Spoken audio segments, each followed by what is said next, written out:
We are no Jedi. Yeah, and pull the rebels apart piece by piece. The Star Wars series is well known for its unforgettable finales. After all, it makes sense that there would be unresolved issues in between films in a trilogy, ready to be addressed in the subsequent installments. These cliffhangers are occasionally addressed rather fast. In other cases, meanwhile, viewers must wait years to get the answers they so much want. There are other aspects of the Star Wars franchise with compelling cliffhangers besides the film trilogies. Just as adept at posing pertinent questions unaddressed are the numerous Star Wars television series. Fans have been left wanting more by these cliffhangers, some of which have been fulfilled and some of which have not yet materialized. Star Wars: The Last Jedi appear to be conveying a very particular story about the Force and who can utilize it when it was first released. It appeared as though Star Wars was shifting from emphasizing the Skywalker narrative to explicitly stating that anybody might be a great Jedi during a period when Rey was still unknown. This seems to be reinforced at the end of the film when Tamiri Black, a slave kid on Canobite, uses the Force to drag a broom towards him. Lucas may or may not return to the so-called Broom Boy, although it would be best to avoid doing so in order to emphasize the movie's main thesis. Darth Maul, the covert leader of the criminal group Crimson Dawn, makes an unexpected cameo at the conclusion of Han Solo's origin story. In this final scene, Qi'ra takes over as Darth Maul's second-in-command following the death of Dryden Voss. This cliffhanger created a stir because there were so many potential villainous combinations for the two of them, not to mention the hoopla around Darth Maul's big-screen comeback. Even though Darth Maul and Qi'ra's story has been carried out in Star Wars comics, they have not yet made a cinematic appearance.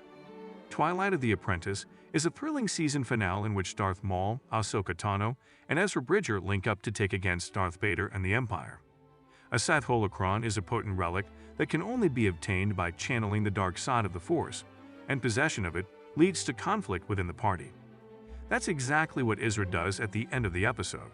The next season would have to wait to see what he saw inside. Although the Star Wars Rebels series finale was the ideal way to wrap things off, it felt incomplete. After his battle with Grand Admiral Thrawn, Ezra Bridger vanished and Ahsoka Tano and Sabine Wren committed their lives to locating him. This story point, which debuted in 2018, wouldn't be addressed until 2023 when the characters made a comeback in the live-action Disney Plus TV series Ahsoka. At first, The Mandalorian Season 1 seems to be a standalone adventure. The plot mostly centers on Din Djarin and Grogu, despite the backdrop of the fall of the Empire.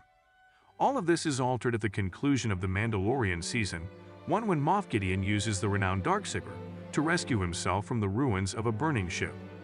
Months after the previous season ended, there were still unanswered questions about how he obtained the weapon and what would happen next. Ahsoka frequently feels most like the animated series' spiritual successor, because the characters of Star Wars Rebels is abruptly thrown into live action. Grand Admiral Thrawn retreated to the main Star Wars galaxy in the cliffhanger ending of Ahsoka Season 1, leaving Ahsoka Tano and Sabine Wren behind on Peridea. Even while there isn't a solution yet, it's likely that one will be in the inevitably upcoming Ahsoka Season 2. In the Season 5 finale of Star Wars: The Clone Wars, Ahsoka Tano goes on trial when it is claimed that she planned an attack on the Jedi Temple.